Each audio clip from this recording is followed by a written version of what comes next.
할렐루야.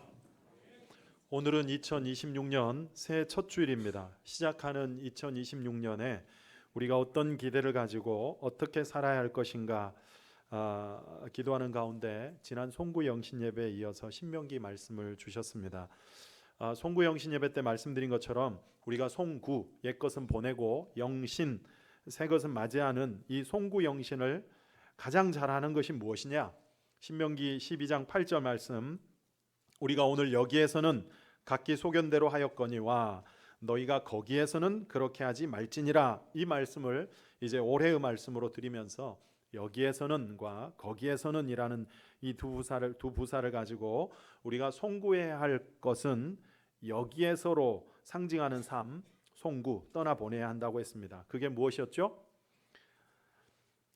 각기 자기 소견대로 사는 삶, 여기에서는 각기 소견대로 하였거니와, 이것입니다. 하나님께서 주신 삶의 기준인 말씀을 기준 삼지 않고 자기 생각, 자기 지식을 기준 삼아 판단하고 살아왔던 지금까지 여기까지에서의 삶을 버리라는 것이었습니다.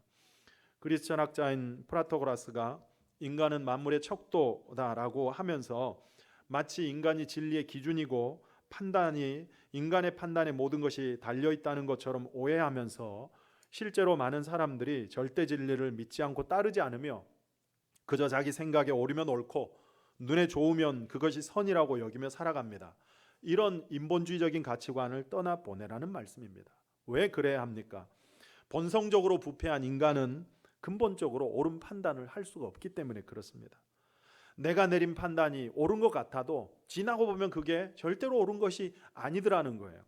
로마서 7장에서 사도 바울이 고뇌하고 탄식했던 것이 무엇입니까? 로마서 7장 22절부터 보니까 내 속사람으로는 하나님의 법을 즐거워하되 내 지체 속에서 한 다른 법이 내 마음의 법과 싸워 내 지체 속에 있는 죄의 법으로 나를 사로잡는 것을 보는도다. 오라 나는 공고한 사람이로다. 이 사망의 몸에서 누가 나를 건져내랴. 바울의 고뇌, 탄식입니다. 신앙은 바로 이것을 자각하는 것입니다.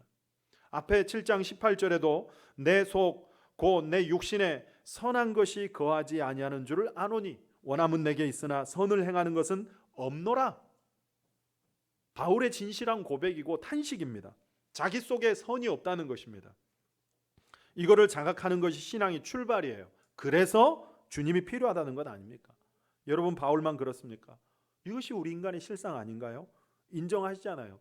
에베소서 2장 3절에 말씀하기를 전에는 우리도 다 그 가운데서 우리 육체의 욕심을 따라 지내며 육체와 마음에 원하는 것을 하여 다른 이들과 같이 본질상 진노의 자녀이었더니 라고 합니다. 여러분, 육체의 욕심을 따라 사는 것이 우리 본능인데 그런 우리가 무슨 선하고 의로운 판단을 하고 살 수 있겠습니까? 들어보셨잖아요. 사람은 돈 생기고 배부르면 죄 지을 생각만 한다고. 그 위대한 사도 바울도 내 속 곧 내 육신에 선한 것이 거하지 않은 줄을 아노니 그랬습니다. 그래서 우리는 복음이 필요한 존재다. 예수 그리스도가 필요한 존재다. 이게 바울의 주장이고 로마서의 논리입니다. 날마다 하나님 의지하고 살지 않으면 오늘 아무리 성령 충만하다 자신해도 내일 또 넘어질 수 있는 게 우리 인간이라는 것입니다.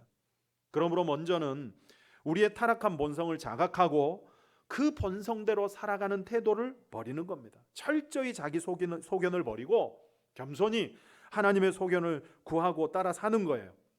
그게 영신하는 것이라고 했습니다.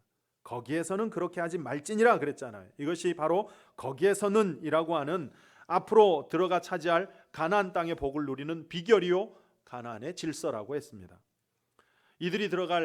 그렇다면 이들이 들어갈 가나안 땅, 주시기로 약속한 땅이고 축복의 땅이죠. 천국을 예표하는 땅이고 우리 그리스도인들이 누릴 축복을 상징하는 땅입니다. 오늘 본문에는 이 가나안이 어떤 축복의 땅인지를 설명하고 있는데요, 우리가 보통 가나안 땅을 젖과 꿀이 흐르는 땅이다 이렇게 알고 있지 않습니까?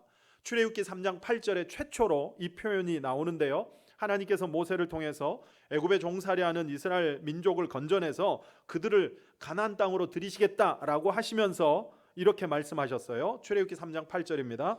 내가 내려가서 그들을 애굽인의 손에서 건져내고 그들을 그 땅에서 인도하여 아름답고 광대한 땅, 그 다음에 젖과 꿀이 흐르는 땅, 곧 가나안 족속, 헷 족속, 아모리 족속, 브리스 족속, 히위 족속, 여부스 족속의 지방에 데려가려 하노라. 자, 여기 보니까 가나안 땅을 아름답고 광대한 땅, 그 다음에 젖과 꿀이 흐르는 땅이라고 했습니다.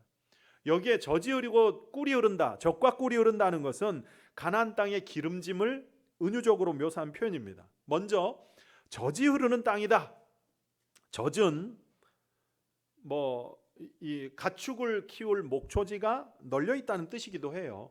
유목민들에게 있어서 젖은 그야말로 가장 중요한 음식이죠. 그걸로 다양한 음식을 만들어내잖아요. 그러니까 젖은 풍요와 만족을 상징합니다. 또 꿀이 흐르는 땅이다 할 때 꿀 역시 풍요를 상징하면서 더 나아가 달콤함, 그리고 만족, 기쁨, 이것들을 상징해요. 다시 말해서 젖과 꿀이 흐르는 땅이다, 이 말은 풍요와 만족과 기쁨이 흐르는 땅, 여기 흐르다 동사가 능동분사형이에요. 그러니까 그런 은혜가 계속적으로 끊이지 않는 땅이라는 뜻입니다. 그러므로 2026년 젖과 꿀로 상징하는 이 가나안의 풍요와 만족과 기쁨의 은혜가 여러분에게도 끊이지 않기를 축복합니다. 그러기 위해서는 이제 오늘 말씀이 중요해요. 우리가 그런 가나안의 축복을 누리기 위해서는, 하나님이 약속하신 이 약속을 누리기 위해서는 먼저 가나안에 대한 이해가 필요합니다. 왜 그렇습니까? 가나안은 사실은 한 번도 가보지 않은 땅이고 경험해보지 않은 땅이기 때문에 그래요. 경험해보지 않은 것에 대하여 우리의 생각, 우리의 판단은 그렇게 중요하지 않습니다. 아니, 오히려 알지 못하는 것을 판단하는 것은 위험한 일일 수 있죠. 그래서 하나님께서는 이스라엘 백성들에게 경험해보지 못하고 가보지 않은, 알지 못한 그 가나안에 대해서 알 수 있도록 본문에서 자세하게 설명을 해주고 있습니다.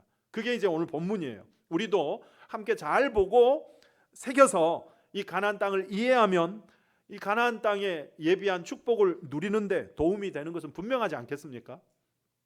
요즘 아이들이 이게 그 시계 바늘이 있는, 시침, 분침, 이 초침 있는 바늘이 있는 시계를 잘 읽지 못한다고 합니다. 다 이제 숫자로 되어 있는 디지털 시계에 익숙하다 보니까 바늘 시계를 잘 못 읽는다는 거예요. 그래서 바늘이 있는 아주 명품 고급 시계를 선물로 줘도 그 읽을 줄 모르고 사용할 줄 모르기 때문에 이 명품인지를 모르겠죠. 값어치를 모르겠잖아요. 마찬가지로 하나님께서 분명히 우리에게 2026년이라는 새로운 한 해를 은혜로 우리에게 허락하셨는데, 그렇다면 하나님께서 허락하신 이 2026년이 우리에게 어떤 의미가 있는지, 어떻게 살아야 할 것인지에 대한 지식과 이해가 없다면, 하나님께서 우리에게 은혜로 주셨어도, 하나님의 많은 복과 계획을 담고 있어도 우리가 그걸 읽어내지를 못한다면 무슨 소용이 있겠습니까? 그 축복을 누리지 못하지 않겠습니까? 오늘 본문에도 이스라엘 백성들이 하나님이 주신 이 가나안 땅이 어떤 땅인지 제대로 이해하고 알 때 그 가나안의 젖과 꿀을 누릴 수 있는 것처럼, 우리 역시 영적인 가나안의 축복을 누리기 위해서는 하나님의 약속된 복에 대한 이해가 반드시 선행되어야 한다는 거예요. 그래서 이제 이걸 함께 오늘 나누면서 실제로 올 한 해 하나님의 약속된 풍요와 만족과 기쁨을 풍성히 누리는 한 해가 될 수 있기를 바랍니다. 자, 이스라엘에게 주신 가나안 땅은 어떤 땅인가? 본문을 중심으로 세 가지를 확인할 수 있는데요. 첫째, 가나안 땅은 선물로 얻은 땅이라는 거예요. 이걸 분명히 알아야 합니다. 선물로 얻은 땅이다? 반대로 하면 무슨 얘기죠? 너희의 노력과 수고로 얻은 땅이 아니라는 얘기입니다. 왜 이게 중요합니까?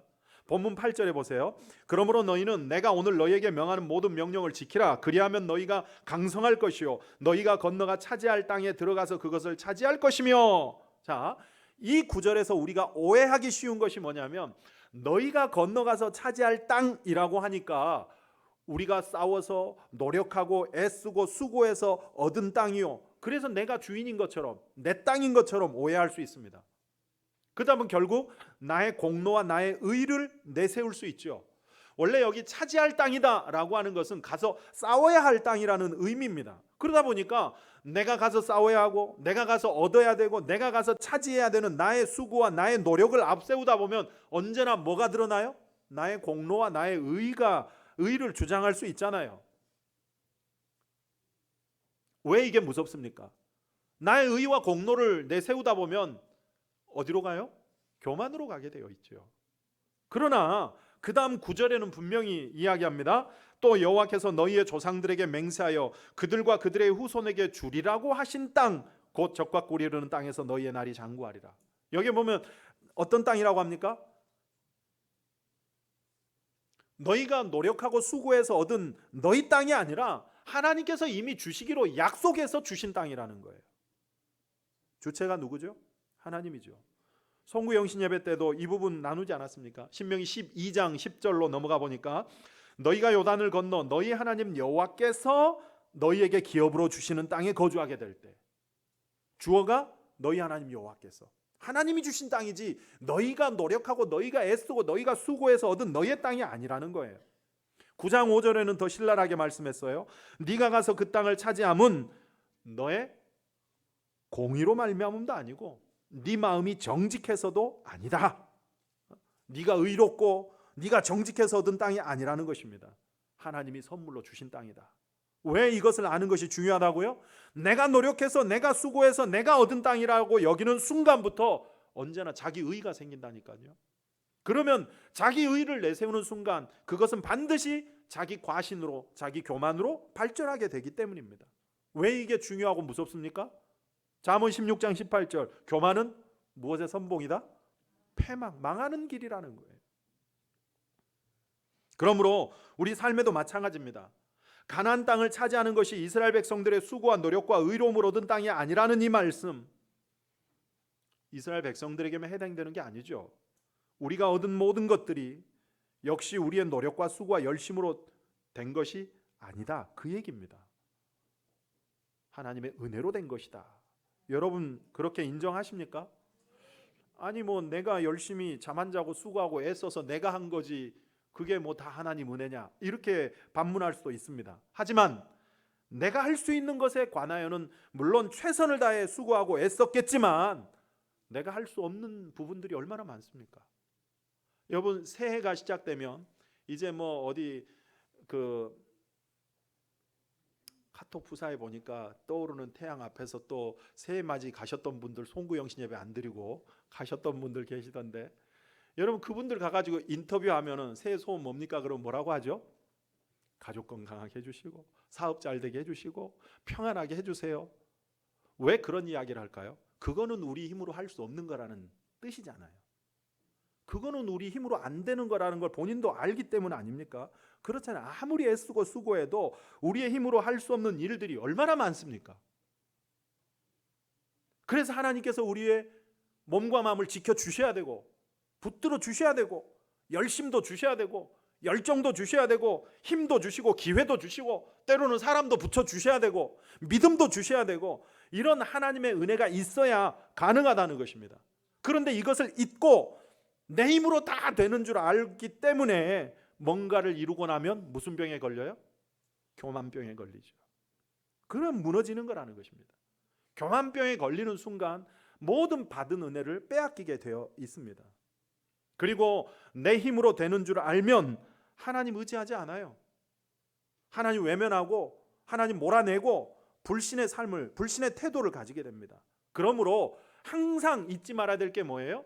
선물로 주신 땅이다. 선물로 받은 땅이다. 잊어서는 안 돼요. 그리고 더 나아가 가나안 땅이 하나님의 주시는 선물의 땅이라고 하면 그 말은 가나안에서 얻는 젖과 꿀 역시 하나님이 주시는 선물이라는 의미입니다. 우리가 젖을 만들어내고 꿀을 생산해내는 것이 아니라는 얘기예요. 우리는 수고할 뿐입니다. 아니 노력해야 합니다. 하지만 그 모든 수고와 노력과 열심에 하나님께서 은혜를 주시지 않으면 우리는 열매를 거둘 수 없습니다. 이것을 잊지 않을 때 우리는 하나님을 의지하며 살게 되는 것이고, 하나님 의지하고 살 때 하나님은 젖과 꿀을 허락하시는 것입니다. 여러분 2026년 한 해 더욱 하나님 의지하고 사시길 바랍니다. 여러분이 누릴 모든 삶의 젖과 꿀이 하나님의 손에 있습니다. 의지하는 자에게 풍성히 허락하십니다. 그러므로 더 의지하고 사시되 2026년에는 하나님 의지하는 일에 마음과 힘을 쏟기를 바랍니다. 그래야 하는 이유는 또 있습니다. 둘째, 가나안 땅은 어떤 땅인가? 은혜가 필요한 땅이라는 거예요. 선물로 주신 땅이지만 그러나 또 하나님의 은혜가 필요한 땅이라는 거예요. 다시 말하면 하나님 의지해야만 살 수 있는 땅이라는 얘기입니다. 사실 가나안 땅을 젖과 꿀이 흐르는 땅이라고 하니까 그야말로 놀고 먹을 수 있는 땅, 놀고도 그저 먹을 수 있는 땅이라고 생각할 수 있지만 사실 그렇지 않습니다. 오늘 본문에 이 가나안 땅을 설명하고 있는데요, 10절 봐보세요. 뭐라고 하는지. 네가 들어가 차지하려는 땅은 네가 나온 애굽 땅과 같지 아니하니 거기에서는, 애굽에서는 그 말이에요, 애굽에서는 너희가 파종한 후에 발로 물대기를 채소밭에 댐과 같이 하였지만, 물대는 것을 뭐 채소밭에 물대는 것처럼 쉽게 했지만, 그러나 11절 너희가 건너가서 차지할 땅은 산과 골짜기가 있어서 하늘에서 내리는 비를 흡수하는 땅이요. 이 말씀은 가나안 땅이 그렇게 좋은 땅이 아니라는 얘기예요. 너희가 나온 애굽 땅은 발로 물대는 것처럼, 뭐 채소밭에 물대는 것처럼 쉽게 했지만, 무슨 뜻입니까? 그렇게 물대는 게 쉬울 정도로 물이 넉넉하다요. 그런데 너희가 들어가서 차지할 가나안 땅은 어떤 땅이라고요? 세 가지를 이야기합니다. 첫째, 산과 골짜기가 있는 땅이래요. 평지가 아니라 협곡 있고 높은 산 언덕이 있고 골짜기가 있는 그런 막 거칠은 땅이래요. 좋은 환경이 아니라는 얘기입니다. 둘째, 하늘에서 내리는 비를 흡수해버리는 땅이래요. 물을 모을 수도 없고 끌어들일 수도 없는 땅이라는 뜻입니다. 그러므로 여기는 전적으로 하늘에서 내리는 비를 의존할 수밖에 없는 땅이라는 뜻이죠. 실제로 이스라엘 가보면 대부분이 거친 땅, 메마른 땅입니다. 그렇다면 그야말로 비를 주관하시는 하나님 의지할 수밖에 없는 땅이죠. 하나님과의 온전한 관계에 있을 때만 땅으로서의 가치를 가질 수 있는 땅이라는 겁니다. 여러분, 2026년에도 우리에게 늘 평탄함만 있지는 않을 것입니다. 깊은 계곡 골짜기로 내리치닫는 것 같은 순간도 분명히 있을 것이고, 또 숨가쁘게 헐떡거리며 올라가야 될 그런 높은 산 언덕도 분명히 있을 것입니다. 그러나 그때마다 우리가 하나님과의 관계를 바르게 하기만 하면 하나님은 우리가 살아갈 수 있도록 돕는 은혜를 주십니다. 그 얘기예요, 그 얘기. 다시 말해서 애굽 땅은 인간의 노력과 수고로 물을 마시는 땅이었지만, 가나안 땅은 하나님을 전적으로 의지해야 하는 땅이기 때문에 하나님 의지하기만 하면 사는 것이 걱정 없는 땅이라는 얘기이기도 합니다. 애굽처럼 끊임없이 너희들의 노력과 수고로 그 노동력을 요구하거나 착취하는 땅이 아니라는 얘기이기도 해요. 그러므로 하나님 의지하는 일에 더 힘쓰는 한 해가 되길 바랍니다. 세 번째로, 가나안 땅은 어떤 땅이냐? 12절에 그러죠. 내 하나님 여호와께서 돌보아 주시는 땅이라. 연초부터 연말까지 내 하나님 여호와의 눈이 항상 그 위에 있느니라. 읽을수록 참 마음이 좋아지는 복된 말씀 아닙니까? 여호와의 눈이, 내 하나님 여호와께서 돌보아 주시는 땅인데 연초부터 연말까지 하나님의 눈이 항상 그 위에 있대요.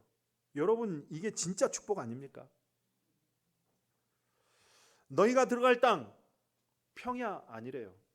거칠은 땅이래요. 메마른 땅이래요. 산과 골짜기에 협곡 있는 땅이고 비를 흡수해버리는 메마른 땅이래요. 하지만 그 땅이 젖과 꿀이 흐르는 풍요의 땅일 수 있는 것은 뭐 때문이죠? 그렇죠. 물리적인 환경 때문이 아니라 바로 하나님 여호와의 눈이 머무는 땅이고 여호와께서 돌보시는 땅이기 때문이라는 것입니다. 여러분, 하나님이 함께 하시는 곳이라면 그곳이 어디든 황량한 들판일지라도 축복의 땅이 될 수 있습니다. 찬송가 438장에 그러죠. 높은 산이 거친 들이 초막이나 궁궐이나 내 주 예수 모시기만 하면 그 어디나 하늘나라 된다 그러잖아요. 그래서 가나안 땅을 젖과 꿀이 흐르는 땅이라고 하는 것입니다. 물리적인 환경이 좋아서가 아니에요. 하나님의 눈이 머무는 땅이고 항상 돌보시는 땅입니다. 여러분, 이런 은혜가 2026년에 있기를 축복합니다. 그렇다면 우리는 무엇에 더욱 힘써야 되겠습니까? 바로 하나님과의 관계를 바르게 하는 일에 힘써야 되겠죠. 하나님께 은혜 구하는 일에 힘써야 합니다.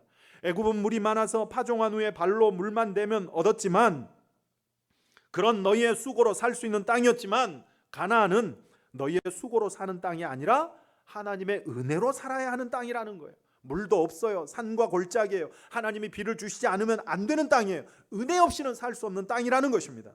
그러나 여러분, 가나안만 그렇습니까? 우리의 삶도 그렇지 않습니까? 우리 인생이 우리의 계획과 노력만으로 다 됩니까? 우리의 수고만으로 다 됩니까? 아무리 수고하고 애써도 되지 않는 거? 첫 번째는 뭐라 그러죠? 자식 농사. 시편 127편 1절 2절에 보니까 여호와께서 집을 세우지 않으면 세우는 자의 수고가 헛되고 여호와께서 성을 지키지 않으면 파수꾼의 깨어 있음이 헛되도다. 너희가 일찍 일어나 늦게 누우며 수고의 떡을 먹는 것도 다 헛되다 그러죠. 하나님 없는 인간의 모든 노력과 수고가 헛되다. 여러분, 세상에 이런 일들이 실제로 얼마나 많습니까? 나는 부지런히 뛰었는데 남보다 더 일찍 일어나고 남보다 더 늦게 들어와 가지고 애쓰고 힘쓰며 산다고 밤잠 안 자고 그렇게 수고했는데 보니까 손에 쥐는 건 아무것도 없는 그런 경우가 얼마나 많습니까? 이런 허탈하고 허무할 때가 우리 인생에 얼마나 많습니까? 그래서 하나님 의지하는 것이 중요해요. 그 뒤에 시편 128편으로 넘어가면 여호와를 의지하고 경외하는 자는 복을 받을 것이라 그러면서 내 손이 수고한 대로 먹을 것이라 그럽니다. 신명기 6장에 가면 거기에는 또 가나안 땅을 이렇게 묘사해요. 신명기 6장 10절입니다. 내 하나님 여호와께서 내 조상 아브라함과 이삭과 야곱을 향하여 내게 주리라 맹세하신 땅으로 너를 들어가게 하시되, 그다음 보세요. 네가 건축하지 아니한 크고 아름다운 성읍을 얻게 하실 것이고, 그다음 11절 네가 채우지 아니한 아름다운 물건이 가득한 집을 얻게 하시며 네가 파지 아니한 우물을 차지하게 하시며 네가 심지 아니한 포도원과 감람나무를 차지하게 하사 내게 배불리 먹게 하실 것이다. 가나안 땅에 이런 은혜가 있다는 거예요.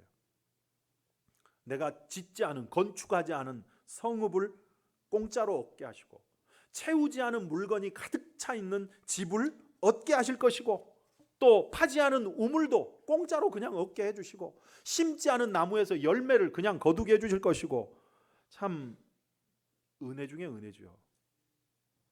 이게 가나안의 축복입니다. 물론 이 말씀은 나는 아무것도 안 해도 하나님께서 그냥 놀고도 먹게 해주신다는 그런 의미가 아니고, 우리가 하나님을 의지하고 살기만 하면 원인하고 관계없는 결과를 얻게도 해주신다, 그런 뜻입니다. 나의 원인과 상관없는 결과를 얻게 해주신다는 거예요, 하나님께서. 실제로 마가복음 14장에 보면, 마가복음 4장에 보면 씨 뿌리는 비유가 나오는데 거기에 이렇게 이야기를 합니다. 마가복음 4장 26절 또 이르시되 하나님의 나라는 사람이 씨를 땅에 뿌린 것 같으니, 27절 그가 밤낮 자고 깨고 하는 중에 씨가 나서 자라되 어떻게 그리 되는지를 알지 못하느니라. 씨가 자라요. 근데 씨가 자라는 두 가지 조건이 필요합니다. 하나는 뿌리는 거죠. 그거는 내가 해야 되는 거예요. 나의 성실하게 부지런히 뿌려야 돼요. 이것조차 하나님이 알아서 해주십시오 기도하는 거 어리석은 기도입니다. 그건 바른 신앙이 아니에요. 내가 할 수 있는 건 내가 최선을 다해서 하는 거예요. 그러나 그 다음에 어떻게 해요? 그 다음은 주님께 맡기는 거죠. 그러면 내가 밤낮 자고 깨는 중에 씨가 자라 있대요. 무슨 말입니까? 나는 그냥 자고 깼는데 씨가 자라 있더라. 내가 한 게 아니라는 것입니다. 하나님이 하시는 일이라는 거예요. 그래서 뿌리는 일은 우리가 최선을 다해 해야 하지만 하나님이 하시는 부분에는 철저히 맡기는 자세, 의지하는 자세 또한 필요하다는 거예요. 왜? 자라게 하시는 것은 하나님이 하시기 때문에. 그래서 하나님 의지하면서 은혜 구하는 거예요. 그게 믿음입니다. 여러분, 이 두 가지, 우리가 할 일에 대해서, 우리가 할 수 있는 일에 대하여는 최선을 다하는 성실한 수고 반드시 있어야 하고요. 그 다음에 그럼에도 자라게 하시고 이루시는 분은 하나님이시기 때문에 더불어서 철저히 하나님 의지하는 태도, 이 두 가지에 힘써야 합니다. 자, 이제 적용이에요.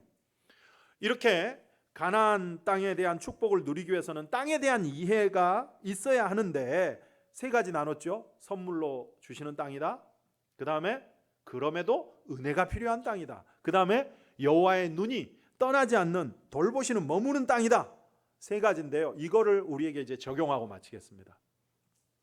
먼저 가나안 땅이 선물로 얻은 땅이라면 여기에서 우리는 두 가지를 생각해야 합니다. 하나는 감사하고 기뻐하는 것입니다.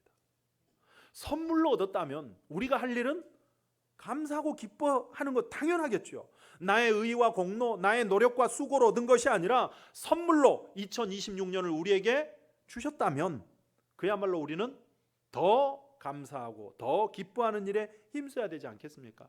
그래서 2026년을 적과 꿀이 흐르는 가나안의 축복을 누리기 위해서 우리에게 필요한 건 뭐다? 항상 기뻐하고 범사에 감사하는 것. 여러분 힘쓰십시오. 다시 말해서 하나님의 은혜를 아는 성도들은 언제나 기쁨과 감사가 있어야 한다는 것입니다. 바울도 이 구원의 선물을 받은 성도들은 데살로니가전서 5장에 보면 항상 기뻐하라, 범사에 감사하라 말하고 있죠. 성도가 기뻐하고 감사하는 것은 명령형이에요. 해도 되고 안 해도 되는 선택이 아니라 명령, 반드시 해야 될 일이에요. 왜 그렇습니까? 우리는 다 구원이라는 놀라운 선물을 받았잖아요. 우리의 신앙의 출발 자체가 은혜로부터 출발했잖아요. 그래서 우리는 기본적으로 기뻐하고 감사하는 것입니다. 그 사람에게 하나님은 바로 가나안 땅의 축복인 풍요와 만족과 기쁨을 더해 주신다는 것입니다. 또 하나, 가나안 땅이 선물로 얻은 땅이라면 선물에는 의미가 다 있지 않습니까?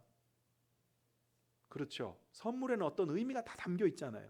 누군가 내게 선물을 주었다고 할 때는 그냥 선물로 끝나는 것이 아니라 그 선물에는 의미와 목적과 뜻이 담겨 있습니다. 그래서 여러분들 말씀드리잖아요. 하나님께서 내게 주신 은혜 속에는 항상 뭐가 있다? 사명이 있다 그랬잖아요. 하나님 주신 은혜 속에는 사명이 함께 있어요. 왜 내게 남보다 더한 은혜를 주시는가? 그 은혜를 통해서 하나님께서 이루고자 하시는 특별한 사명이 있기 때문이에요. 내가 남보다 더한 물질을 얻었다, 받았다, 주셨다? 하나님이 주실 사명이 있기 때문이에요. 남보다 더한 힘을 주셨다, 남보다 더 배우게 하셨다, 남보다 더한 친화력을 주셨다. 거기에는 다 사명이 있다는 것입니다. 여러분에게 주신 그 힘을 가지고 하나님의 뜻을 이루고 하나님을 기쁘시게 하는 일에 사용하십시오. 그것이 바로 요한복음 1장 16절에 보면 은혜 위에 은혜로라. 우리에게 주신 은혜 위에 더 풍성한 은혜를 누리는 비결이 되는 것입니다. 그 다음 두 번째, 가나안 땅이 선물로 주시는 땅이지만 그럼에도 뭐가 필요한 땅이다? 은혜가 필요한 땅이다 라고 한다면, 그렇다면 우리 어떻게 적용할 수 있어요? 그렇기 때문에 우리는 무엇에 힘써야 된다? 은혜를 구하는 일에 힘써야 된다는 거예요. 하나님께 은혜를 구하는 일에 힘써야 돼요. 그래서 기도하는 일에 여러분 힘쓰는 겁니다. 여러분 올 한 해는 더 기도에 힘쓰시기 바랍니다. 마가복음 9장 27절 이르시되 기도 외에 다른 것으로는 이런 이유가 나갈 수 없느니라. 기도의 중요성이자 기도의 능력을 가르치는 말씀입니다. 여러분, 기도는 하나님을 움직이는 힘입니다. 우리가 기도할 때 하나님은 가만 계시지 않습니다. 움직입니다. 일하십니다. 도우십니다. 그러므로 은혜가 필요하십니까? 기도하십시오. 쉬지 말고 기도하십시오. 올 한 해 여러분의 기도를 통해서 하나님의 일하심을 경험하는 그런 간증들이 넘치는 한 해가 되기를 축복합니다. 마지막 셋째, 가나안이 하나님의 눈이 머무는 땅이라고 한다면 적용, 우리가 할 일은 뭐겠습니까? 가나안 땅이 하나님의 눈이 머무는 땅이라면 우리가 할 일은 하나님의 눈에 띄기만 하면 되겠잖아요. 그렇죠? 항상 보신다면 그 눈에 띄기만 하면 되겠. 어떻게 하면 될까요? 하나님의 눈에 띄고 주목받는 삶이 되면 되는데 어떻게 하면 되느냐? 역대하 16장 9절에 여호와의 눈은 온 땅을 두루 감찰하사 전심으로 자기에게 향하는 자들을 위하여 능력을 베푸신다 그랬습니다. 다시 말해서 하나님은 전심으로 자기에게 향하는 자, 전심으로 자기를 찾는 자를 주목하시고 은혜를 주신다는 것입니다. 저는 이 역대하 16장 9절에다가 마가복음 5장 27절이라고 그 관주를 달아놨는데요. 거기에 보면 이런 이야기가 나옵니다. 예수의 소문을 듣고 무리 가운데 끼어 뒤로 와서 그의 옷에 손을 대니. 누구 이야기입니까?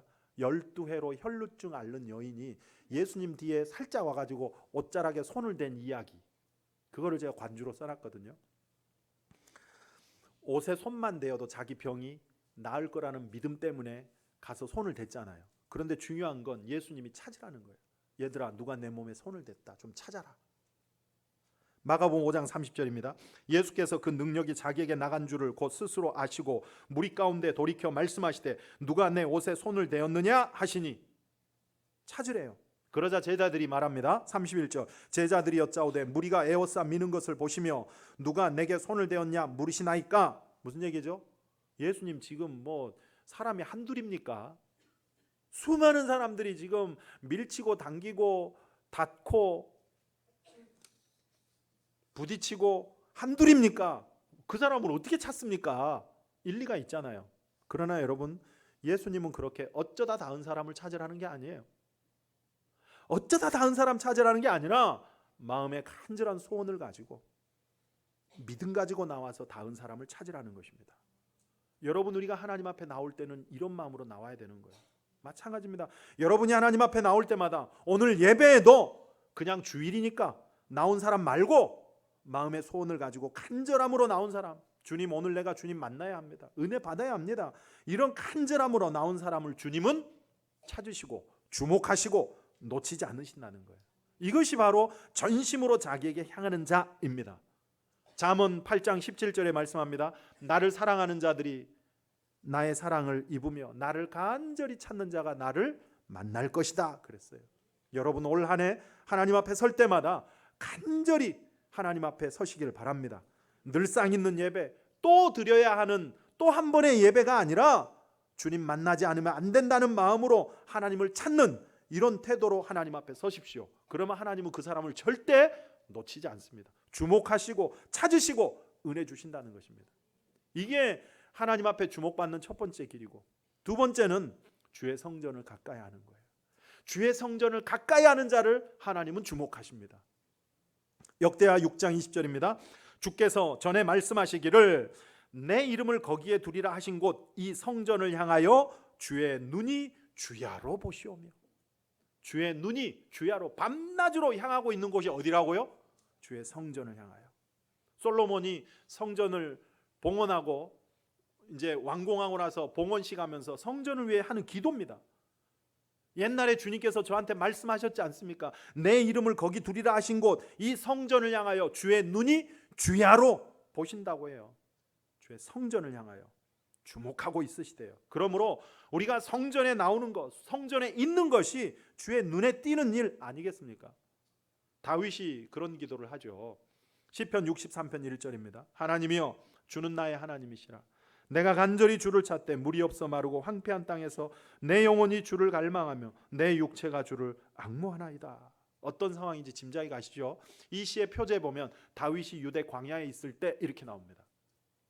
학자들은, 주석가들은 다윗이 그 아들 압살롬의 쿠데타로 다윗이 쫓겨다닐 때 광야에서 지은 시라고 합니다. 그런데 뭐라고 하죠? 내가 간절히 주를 찾되 미완료형이에요.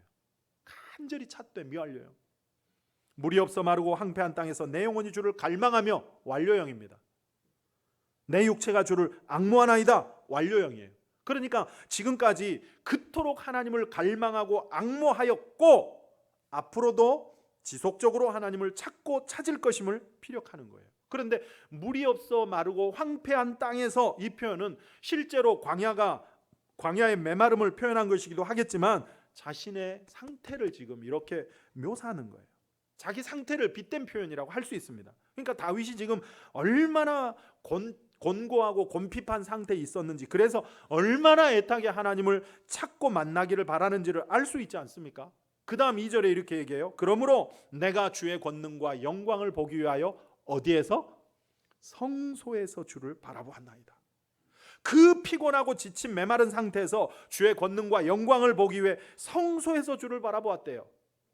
이건 조금 말이 안 맞는 것 같아요. 아니 지금 유대 광야에 있는데 무슨 성소에서 주를 바라본다고 하느냐, 말이 안 맞는 것 같지만 자신이 과거에 예루살렘에 있을 때 하나님의 성소에서 그 하나님을 소망하고 만났던 것을 회상하는 표현이라고 할 수 있어요. 왜 그러면 과거를 회상하는가?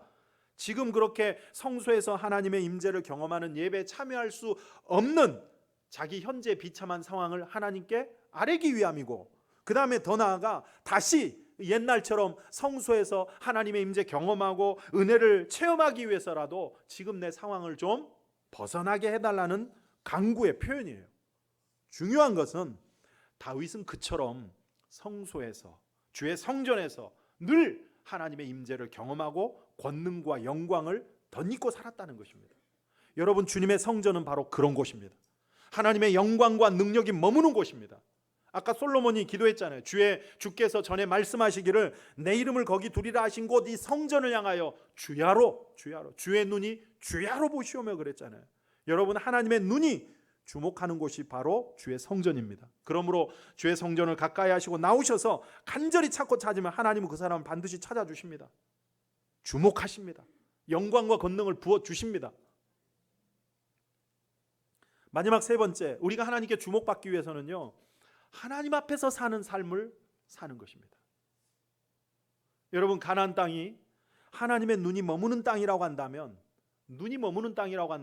항상 그 하나님의 눈을 의식하고 사는 거예요. 하나님의 눈 앞에서, 하나님 앞에서 사는 것입니다. 이것이 사실은 존 칼빈의 좌우명이죠. 코람데오, 라틴어로, 한자로 신전의식. 하나님 얼굴 앞에서, 하나님 앞에서 사는 것입니다. 사람의 눈이 아니라 언제나 하나님의 눈을 의식하며 사는 거예요. 여러분, 그게 신앙이잖아요. 그 사람을 하나님은 주목하신다는 거예요. 오늘 13절에 보세요. 오늘 내가 너희에게 명하는 내 명령을 너희가 만일 청종하고 너희 하나님 여호와를 사랑하여 내 마음을 다하고 뜻을 다하여 섬기면, 바로 이겁니다. 그러니까 하나님 앞에서 사는 삶이란 어떤 삶이냐? 13절이에요. 두 가지입니다. 명하신 명령을 청종하고, 그 다음에 하나님 사랑하는 거. 근데 사랑한데 어떻게 사랑하라고요? 마음을 다하고 뜻을 다하여. 여기에 중요한 단어는 다하여입니다. 다하여. 마음을 다하고 뜻을 다하여. 그러니까 전심으로 우리의 전 존재를 하나님께 쏟아붓는 것을 의미해요. 그저 절반은 세상에 두고 절반은 하나님께 두고 이런 게 아니라는 거예요. 여러분, 참 신앙은 하나님께 올인하는 것입니다. 여러분에게 있어서 하나님이 내가 세상에 의지하는 많은 것들 중 하나가 아니기를 바랍니다. 그거는 종교인이고 종교 생활일 뿐이에요. 내가 세상에 참 의지하는 유일한 존재가 하나님이 될 수 있어야 합니다. 그게 신앙이에요. 아까 역대하 16장 9절에 여호와의 눈은 온 땅을 두루 감찰하사 전심으로 자기에게 향하는 자들을 위하여 능력을 베푸신다, 그러지 않았습니까? 전심으로 자기에게 향하는 자, 전심, 온 마음이라는 뜻도 되겠지만 원어로 보면은요, 그의 완전한 마음으로, 그런 뜻입니다. 그의 완전한 마음. 여기에 완전하다는 말은 상황에 따라서 마음이 바뀌고 태도가 달라지는 것이 아니라 언제나 일관된 마음, 일관된 태도 유지하는 것, 이게 완전한 마음이에요. 여러분, 이게 충성이라고 했죠. 하나는 세상에, 하나는 하나님께 두는 두 마음이 아니라 한 마음이, 한 마음. 그게 전심입니다. 그런 자들을 주목하시고 능력과 영광을 베풀어 주신다는 것입니다. 여러분, 언제나 한 마음으로, 전심으로, 변함없는 마음으로 하나님 사랑하고 의지하며 뜨겁게 섬기는 한 해가 되기를 축복합니다. 이렇게 사는 자들에게 주시는 가나안 땅의 적과 꿀의 축복은 어떤 축복이냐? 14절 15절입니다. 여호와께서 너희의 땅에 이른비 늦은비를 적당한 때에 내리니. 첫 번째 축복이에요. 이른비와 늦은비를 적당하게 주신대요. 적당한 때에 주신대요. 많은 복도 때에 맞게 임해야 내게 복이 되지 않겠어요? 그저 막 아무 때나 쏟아부으면 그거는 절대 복이 아닙니다. 화가 될 수도 있어요. 그래서 이른비와 늦은비를 적당한 때, 다시 말해서 때를 따라 돕는 은혜를 주신다. 첫 번째. 그다음 두 번째는, 그리고 너희가 곡식과 포도주와 기름을 얻을 것이요. 여기에 곡식, 포도주, 기름이라고 하는 것은 이스라엘 사람들이 살아가는 데 필요한 모든 것을 대표하는 표현입니다. 그러니까 필요한 모든 것을 얻는다. 풍요와 부요를 주신다는 뜻입니다. 그리고 세 번째 15절, 또 가축을 위하여 들에 풀이 나게 하시리니. 여기에 가축은 생업이고 사업을 의미할 수 있어요. 사업이 잘 되게 해주신다, 그런 뜻입니다. 그리고 마지막, 네가 먹고 배부를 것이라. 오늘 설교 제목입니다. 먹고 배부를 것이라. 풍요와 부요를 누리게 될 것이라는 축복의 말씀입니다. 오늘 이 말씀을 이제 송구영신 예배에 이어서 신년 첫 주 신년 예배 다시 드리는 이유는 사실은 여러분을 향한, 우리 포동교회 모든 성도를 향한 제 마음이기도 합니다. 여러분, 2026년 한 해 우리 포동에 속한 모든 성도님들 먹고 배부른 한 해가 되기를 주의 이름으로 축복합니다. 하나님께서 여러분에게 적당한 때 적당하게 때를 따라 돕는 은혜를 주셔서 궁핍하지도 너무 과하지도 않는 은혜를 주시기를 축복합니다. 곡식과 포도주와 기름을 얻게 되고 여러분의 생업이 윤택하여지고 그래서 걱정과 염려 없이 먹고 배부른 한 해가 되기를 축원합니다. 사실은 이것이 또한 우리의 영원한 목자 되신 예수 그리스도의 마음입니다. 주님께서 이 땅에 오신 이유가 에베소서에 보면 우리로 영육간의 풍성함을 누리게 하기 위해 오셨다고 말씀했지 않았습니까? 디모데전서 6장 17절에도 끝에 보면 오직 우리에게 모든 것을 후히 주사 누리게 하시는 하나님이라고 했습니다. 하나님도 우리가 궁핍하고 황폐하게 사는 것을 원치 않으신다는 얘기입니다. 말씀을 맺습니다. 여러분, 2026년은 하나님이 우리에게 주신 선물입니다. 우리가 선물로 받은 시간입니다. 그러므로 더 감사하면서 더 기쁨으로 사시고 늘 선물로 주신 이의 뜻을 생각하고 그 뜻을 위해 살 수 있기를 바랍니다. 더불어 그럼에도 2026년은 여전히 우리에게 평탄함만 있지는 않을 것입니다. 깊은 계곡으로 치닫기도 하고 높은 언덕으로 숨가쁘게 올라가야 될 상황도 분명히 있을 것입니다. 우리의 삶을 조여매 오는 문제와 염려들 분명히 있을 것입니다. 그럴 때마다 더욱 하나님의 은혜를 구하고 기도하는 일에 힘쓰며 사시기를 바랍니다. 간절히 주님을 찾되 기도하시고 주의 성전을 가까이 하십시오. 전심으로 한 마음으로 하나님 사랑하고 의지하며 사십시오. 하나님은 그런 여러분을 주목하시고 당신의 영광과 권능을 부어주실 줄 믿습니다. 우리가 배부르고 먹고 배부를 수 있도록 때를 따라 돕는 은혜를 함께 해주실 줄 믿습니다. 그 은혜 누리시길 바랍니다. 한번 우리 찬송합시다. 하나님이시여 주는 나의 하나님이시로다. 내 몸과 마음이 주를 갈망하며 주께 고백하는 말 여호와는 나의 힘이여. 한번 이 찬양 가사를 여러분의 믿음의 고백으로 같이 한번 고백하겠습니다.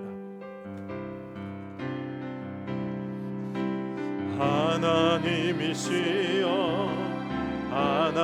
하나님이시여 주는 나의 하나님이시로다. 나의 몸과 마음 주를 갈망하며 이제 내가 주께 고백하는 말 여호와는 나의 힘이요 여호와는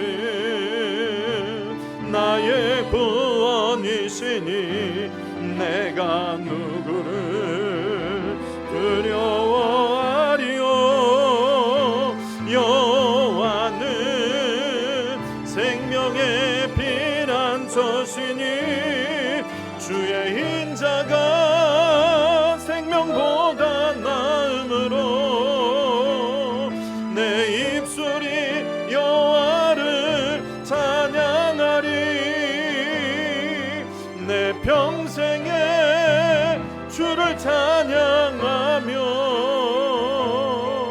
주의 이름으로 내 손 들리라. 주의 인자가 생명보다 나음으로 내 입술이 여호와를 찬양하리. 내 평생에 주를 찬양하며 주의 이름으로 내 손 들리라. 아멘. 우리 한번 기도하실 때 하나님 아버지 은혜로 선물로 2026년을 주셔서 감사합니다. 그렇기에 더 감사하고 기뻐하며 살기를 원합니다. 그럼에도 또한 은혜가 필요한 줄 믿습니다. 그래서 하나님께 간절히 기도하며 더 의지하고 살기를 원합니다. 주의 성전을 가까이 하여 하나님께 주목받고 그래서 부어주시는 은혜로 먹고 배부른 한 해가 살기를 원하오니 주여 도와주시옵소서. 기도하시고 그리고 여러분의 새 소망을 놓고 이 시간 함께 기도하도록 하겠습니다. 주여 한번 부르고 기도하겠습니다. 주여. 하나님 아버지 주의 사랑과 은혜 감사합니다. 주님이 이 시간 저희를 사랑하사 새로운 한 해를 또 저희에게 허락해 주셔서 감사합니다. 선물로 주셨사오니 감사하고 기뻐하며 사는 한 해가 되길 원합니다. 그럼에도 평탄함만 있지 않을 것을 저희들은 압니다. 아버지여 그때마다 은혜를 구하며 간절히 주의 성전을 찾게 해주시고 하나님께 은혜 구하며 살아감으로 언제나 하나님께 주목받는 은혜로 얻고 살아가게 역사해 주옵소서. 전심으로 하나님 의지하며 사랑하며 살길 원합니다. 다른 데 마음 두지 않게 하여 주시고 오직 하나님께 한 마음으로 섬기며 한 마음으로 사랑하는 저희들이 되게 하셔서 때를 따라 주시는 은혜로 먹고 배부른 한 해가 될 수 있도록 주여 역사하여 주시옵소서. 이제 아버지 이 시간 또 새해를 맞아 주님의 은혜를 구하는 성도들을 불쌍히 여겨주시고 새 소망을 구하는 성도들을 기억하여 줘서 이 시간 기도하는 저들의 기도를 응답하여 주옵소서. 주님 새해는 더 하나님 사랑하고 의지하며 살길 원합니다. 뜨겁게 헌신하시고 하게 하여 주시고 하나님을 경험하는 은혜의 간증들이 넘치게 도와주옵소서. 가정마다 자녀들이 믿음 안에서 지혜롭고 청명하게 자라나게 하시며 몸담은 직장과 경영하는 사업장이 형통케 하여 주시옵소서. 몸도 마음도 건강할 수 있도록 도와주시고 믿음이 더욱 자라나는 해가 될 수 있도록 역사해 주옵소서. 주님 이 시간 기도하는 성도들 기억하여 주시옵소서. 은혜를 주시옵소서. 역사해 주옵소서. 함께하여 주시옵소서. 주님 도와주시옵소서. 역사하여 주시옵소서. 여호와는 나의 힘이요 여호와는 나의 구원이시니 내가 누구를 두려워하리요. 여호와는 생명의 피난처시니 주의 인자가 생명보다 나음으로 내 입술이 여호와를 찬양하리. 내 평생에 주를 찬양하며 주의 이름으로 내 손 들리라. 주의 이름으로 주의 이름으로 내 손 들리라. 하나님 아버지 저희들을 사랑하사 새로운 한 해를 허락해 주셔서 감사합니다. 선물로 주셨사오니 더 감사하고 기뻐하며 사는 한 해가 되게 인도해 주시옵소서. 그럼에도 평탄함만 있지 않을 것은 저희들은 압니다. 깊은 계곡으로 내리치닫는 것 같은 때도 있을 것이고 숨가쁘게 헐떡거리며 올라가야 하는 산 언덕도 있을 것입니다. 그래서 주님 은혜 필요하오니 그때마다 주의 성전을 가까이 하며 하나님 간절히 찾게 하셔서 하나님께 주목받는 은혜를 얻고 살게 하여 주시옵소서. 전심으로 하나님 의지하고 사랑하며 살기를 원합니다. 다른 데 마음 두지 아니하고 오직 하나님께 한 마음으로 섬기며 한 마음으로 사랑하는 저희들 되게 하셔서 때를 따라 주시는 은혜로 먹고 배부른 한 해가 될 수 있도록 복내려 주시옵소서. 이제 새해를 맞아 소망을 가지고 하나님의 은혜 구하는 성도들을 기억하시사 저들의 입술을 통하여 구하는 모든 기도를 하나님 들으시고 응답하셔서 올 한 해 동안 기쁨과 감사가 더욱 넘치게 하여 주시옵소서. 우리 주 예수 그리스도의 이름으로 축복하며 기도하옵나이다. 아멘.